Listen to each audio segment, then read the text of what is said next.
सबको लेके आए साथ साथ और छोड़ गए बीच रास्ते में लाके।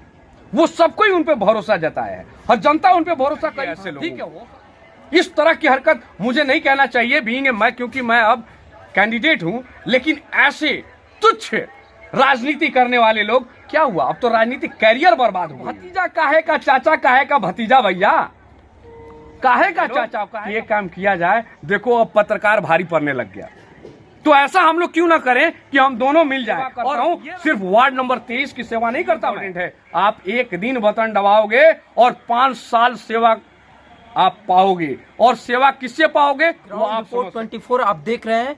मैं अभी वार्ड नंबर 23 में हूं, जहां पे हमें सुनने में आया कि एक प्रत्याशी बैठ गए हैं और हमारे ही चैनल के यहां से ब्यूरो चीफ नवीन गिरी जी चुनाव लड़ रहे हैं। तो हम उनसे जानना चाहेंगे कि किस कारण बस वो कैंडिडेट बैठे हैं।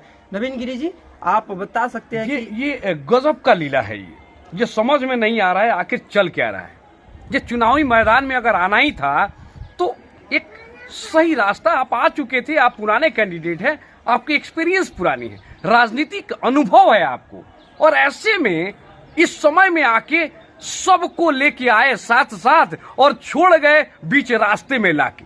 वो सबको ही उन पे भरोसा जताया है और जनता उन पे भरोसा करी। ठीक है, हो सकता है मैंने भरोसा नहीं किया उन पे, लेकिन भरोसा करने वाले ने तो किया।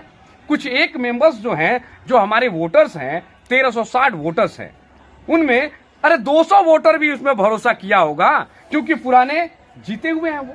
नहीं, इसके पहले भी वैसे ही किए थे जैसे इस बार किया। शर्म आनी चाहिए ऐसे लोगों को। इस तरह की हरकत मुझे नहीं कहना चाहिए बीइंग मैं, क्योंकि मैं अब कैंडिडेट हूं, लेकिन ऐसे तुच्छ राजनीति करने वाले लोग, क्या हुआ अब तो राजनीतिक कैरियर बर्बाद हो गई। उनकी तो आदत है, इसके पहले भी बैठे थे तो उनके लिए तो उनके और उनका एक मैं सबसे पहले आपको बता देता हूं, सुन लीजिए मेरे, उन्होंने क्या लिखा है अपने लिए, अपना फेसबुक पोस्ट क्या किया उन्होंने। वार्ड नंबर 23 के माननीय अभिभावकगण और मेरे सुख दुख में साथी, भैया सुख दुख में साथी आपने बोला, और आगे लिखते हैं कि इस वार्ड में मेरा भतीजा मुकेश कुमार भी वार्ड पार्षद का चुनाव लड़ रहा है। क्या पता नहीं था कि चुनाव लड़ रहा है पहले से? ये तो उनको पहले सोच के कदम रखना चाहिए। जब उनके भतीजे आ रहे थे तो उनको नहीं लड़ना चाहिए। और भतीजा काहे का चाचा काहे का भतीजा, भैया काहे का चाचा काहे का भतीजा, मुझे ये बात बता दीजिए पहले। जाति हो गया तो इसका मतलब जातिगत जनगणना चल रहा है क्या ये? और जातिगत राजनीति हो रही है यहाँ पे, ये गलत है। ये देखिए वो क्लियरली लिख रहे हैं आगे कि मैदान में, मैं मैदान से अब निकल गया हूं, है मेरी पारिवारिक हम दोनों से सही तालमेल नहीं होने के कारण एक ही परिवार के 2 उम्मीदवार मैदान में आ गए थे। ये पता नहीं था आपके चाचा भतीजा जो हैं एक ही घर के छत पे रहते हैं क्या? जाति की बात है यहाँ, और जाति के नाम पे ये मीटिंग होता है इनका, और उस मीटिंग में सुन लीजिए मेरी बात पूरी पत्रकार महोदय, और ये बैठते हैं और इसमें डिसाइड ये करते हैं ये लोग कि ये काम किया जाए। देखो अब पत्रकार भारी पड़ने लग गया, तो ऐसा हम लोग क्यों ना करें कि हम दोनों मिल जाएं और ये रख दिया जाए, अरे मुझे भी तो वो चाचा बोलता है, मेरी भी बात मान लेना, मेरी भी बात मान ले। वो चाचा उसके ऊपर हमेशा भारी रहा है, और 10 दिन के लिए मैं आया हूं चुनाव मैदान में, ये सही बात है। मैं समाज का सेवा करता हूं, सिर्फ वार्ड नंबर 23 की सेवा नहीं करता। मैं पत्रकार हूं, और पत्रकार के हैसियत से हर चैनल के माध्यम से हर चैनल पे जाता हूं, हर अपने चैनल की तरफ से भी सब कुछ दिखाता हूं। मैं दिखाता हूं कि नहीं, आप दिखाते हैं आप तो सब होने के बाद मैं भी चाचा वो मुझे बोलता है तो मेरी भी बात मान लेता, वो मेरे पास आ जाता है। हाँ, वहां चाचा भतीजा बन गए और निकल लिए चाचा पतली गली से। ये जातिवाद की राजनीति हो रही है, ये चाचा भतीजा की राजनीति नहीं, ये जात के नाम पे एक दूसरे से मिल के यही आपको बता रहा हूं कि जो भी हमारे चैनल के माध्यम से देख रहे हैं, कम से कम इस बात को समझे कि यहाँ पे अगर जात की राजनीति होती तो नवीन गिरी सिर्फ अकेला घर का है, और उसके वोटर गिने चुने 3 से 4 या 5 मिल सकते हैं मैक्सिमम। लेकिन जात की राजनीति और धर्म की राजनीति नहीं करना है।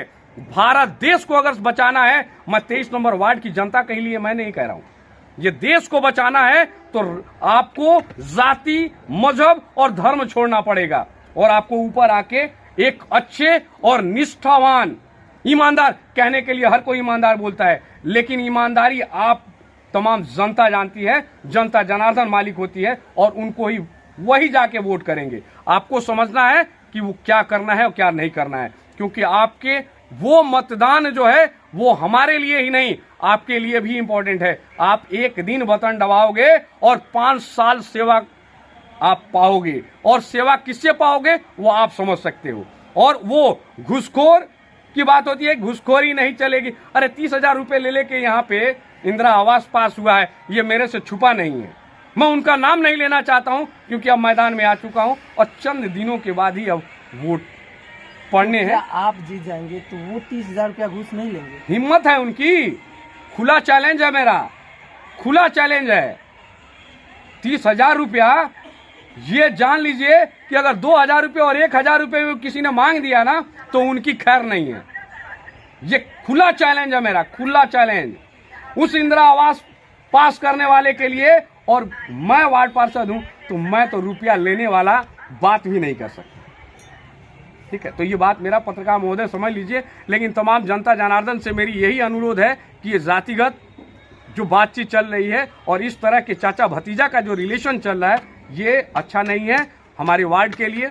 इसलिए ध्यान देके आप लोग कोशिश करिए जहां तक संभव है। मैं ये नहीं कहूंगा आप मुझे वोट करें, लेकिन आपको अगर लगता है मेरे ऊपर भरोसा है तभी वोट करना, अदरवाइज मुझे वोट नहीं करना। बहुत बहुत धन्यवाद। क्योंकि चाचा भतीजा कहने के लिए है, ये तो एक जात का अपना बढ़ावा दे रहे हैं और जात के लिए ये कॉम्प्रोमाइज करके और बैठ गए। आप लोगों को गुमराह किया जा रहा है। आप जगिए और सही आदमी को आप वोट कीजिए। जय हिंद, जय भारत।